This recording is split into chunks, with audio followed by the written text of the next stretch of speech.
Welcome back to RSAC Conference 2025.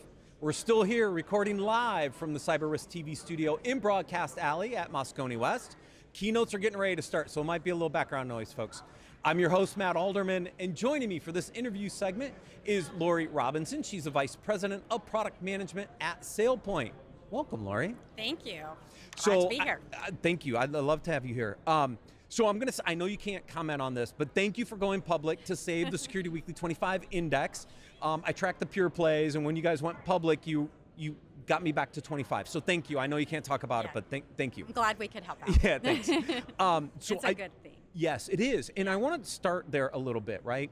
On the identity side of the market, right? What I saw transpire over the past few years is a really interesting consolidation play starting to play out. And I kind of predicted it back earlier. Was we had all these separate isolated kind of identity products out there. How was the consolidation going to happen? You had your IDPs, you had your SSOs, you had your MFAs, your PIMs, your PAN, all this stuff, right? Yep. And then what we saw was some really cool identity products go public, and then Thoma Bravo bought them all. Yeah. Right? Yeah. And so what's the state of identity from a market perspective right now? What do you see on the product management side? Because I'm seeing consolidation. Are you seeing the same thing? Certainly there's consolidation. I like to think of identity and access management. We've gone through fits and waves in the market where it's like everybody goes for niche and best of breed and then swings back to, hey, let's consolidate. And I think there's a little bit of both happening. But when you look across an enterprise organization, security in general, not just identity, but security has been fragmented. Yes. And it's difficult for practitioners to try and bring that all together and not just have less vendors, but really get a better understanding of security. And so at SailPoint, we've definitely taken a platform approach and are looking more holistically across the identity security landscape. I mean, identity was segmented for a long time. Security Certainly. didn't even own it. IT owned it for the longest time. That's right. It was more of an IT enabler for a long time. It exactly was. Yes. I mean, it still is. It is. But it is more and more falling into the realm of security, and you're seeing more and more identity teams report up through the security organization. Right, exactly. Yeah. So as we think about digital transformation, the evolution of the workforce, how does that change what you have to think about on the identity side now? Yeah.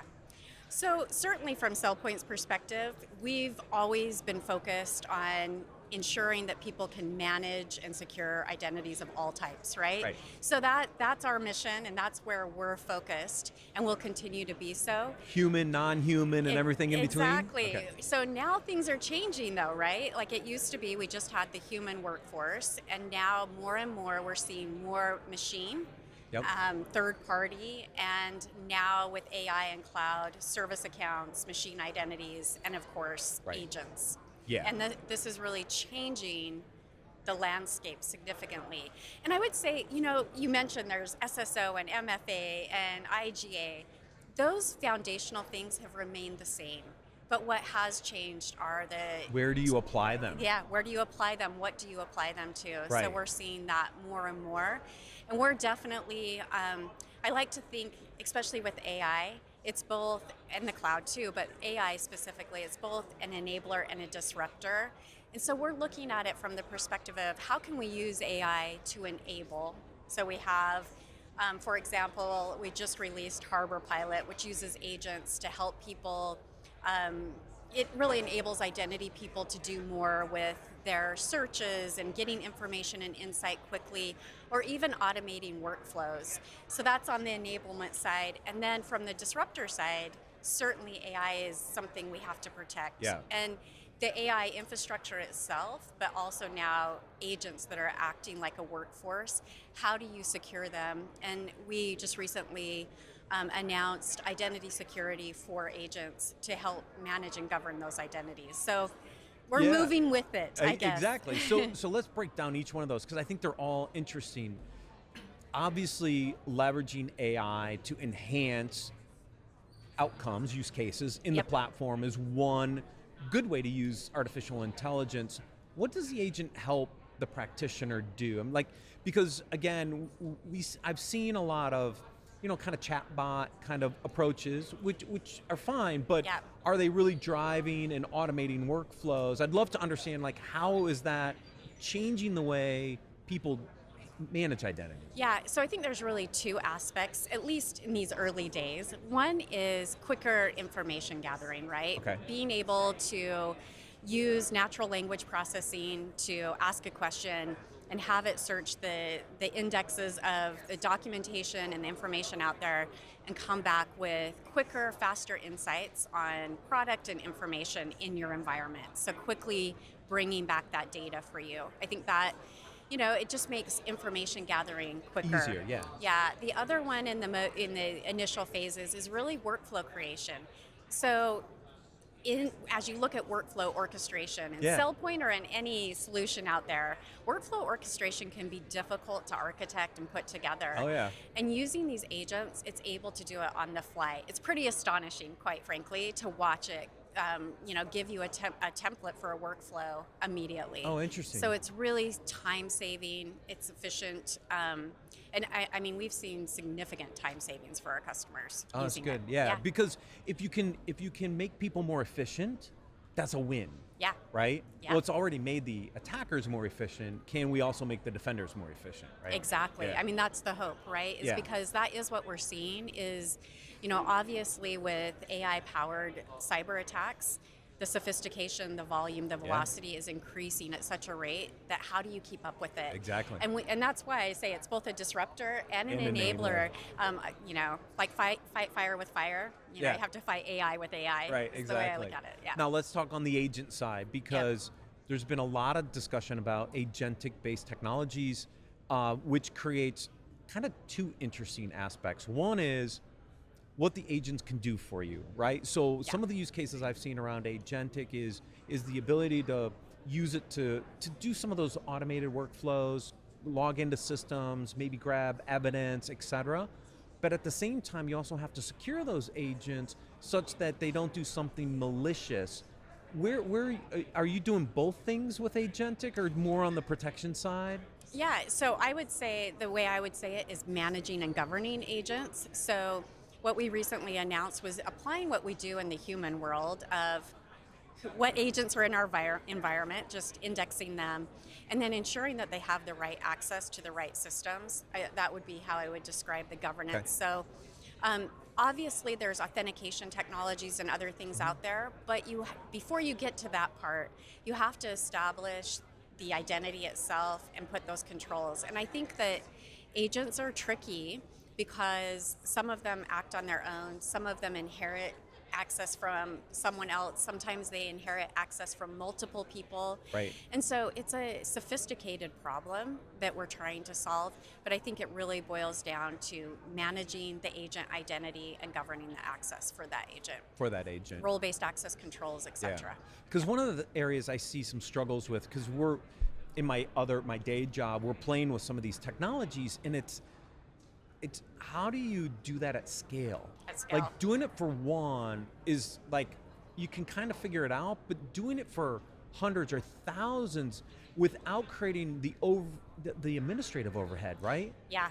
I mean, as we advance, right, you start to bring in, I think this is again something that applies not just to agents. I think it's hard to do that at scale for any identity, right?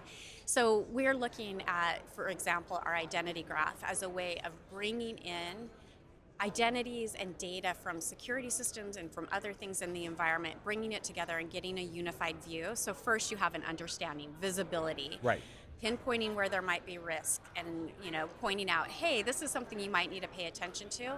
But as we get more sophisticated with our learning models, I think it'll be interesting to see how we can start to automate that and take some of the, I always kind of joke, nobody actually knows who needs access to what, so defining that is kind of hard, Yeah, right? right. So we need AI to help us as we mature and define that. And I think as we bring in agents and having that visibility and then putting those learning modules on top of it is going to be really important to help people define those controls. That's where I find the really interesting use cases for AI outside of the generative AI capabilities, which is how do you model relationships? Because LLMs are not good at modeling data relationships. Right. They're good at parsing data, analyzing data, parking data on stuff, which is why it's so good to generate content off of. But it's not really good at understanding relationships, which is important. But then it's other techniques then to analyze that data in the graphs to actually do something really smart with it. Right. Sometimes I think we overuse AI when really we what do. we're just talking about is analytics, right? Yeah, And I yeah. think there's some of that. But I think underlying all of that, I think what's so interesting is bringing data together. It really is about data at the end of the Yeah. day, right? We're putting whatever kind of AI technology or analytics you put on top of it. I think what's different today is mentioned this is that everything's fragmented. How do we bring it Right. together? And for us, the graph is the answer to that. To build a graph that models those relationships, starts to highlight insights and things for you, and so that's really important for us to get to that place where we can make it easier to deploy. I've said this in a couple different places. It's not necessarily a data problem, but it is the contextual relationship problem, right? Because we have lots of data. We have lots of data in lots of different systems.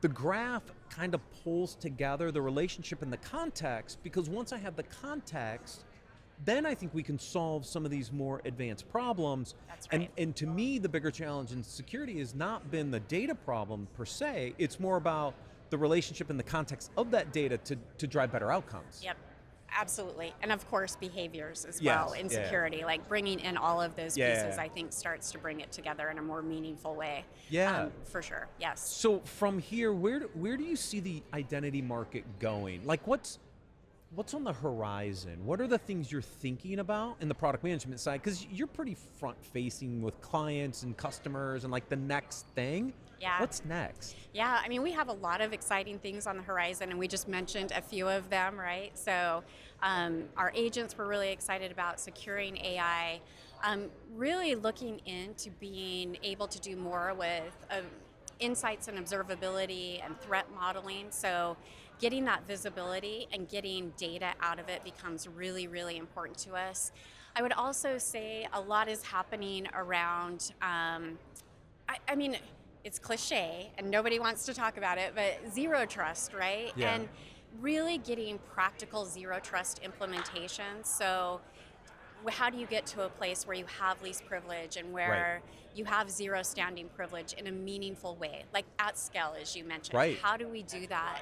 So we're looking at technologies out there to help us with zero standing privilege and just-in-time access, if you will, privilege elevation, just-in-time, those kinds of things. Yeah. So getting to a place where we're a lot smarter about what's happening in our systems and we're able to do more with less from a heavy lift perspective.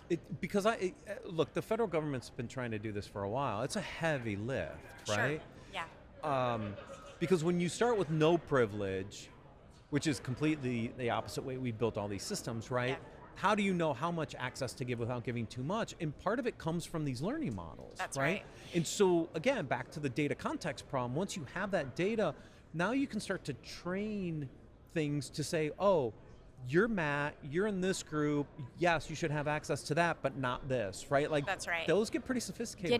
Getting those insights, I think, becomes key to bringing everything together in a meaningful way.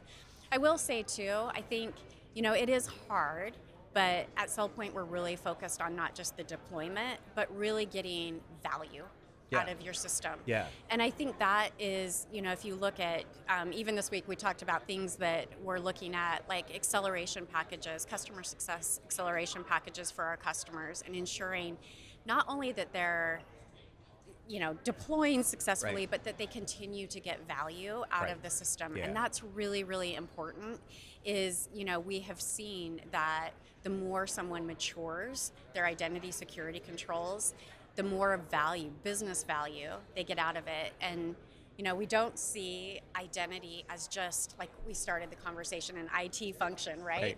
It's even bigger than security anymore. We're seeing like CFOs and chief digital officers who are saying, hey, This is important. My customers want to know that they can trust us. Yeah. So what are you doing to ensure that Yeah. trust? And whether it's from a cyber insurance perspective or your CFO, you have to look at identity holistically, and the value it's bringing across the org. And I think that's one of our biggest challenges, but hopefully we can continue to consolidate and solve that problem. Exactly. Yeah, Lori, thank you very much for joining us. Thank you. Appreciate it. If you want to learn more, please visit securityweekly.com/SailPoint RSAC. Again, thank you, Lori, for Thank you, joining Matt. us. Stay tuned. We have a couple more interviews coming up.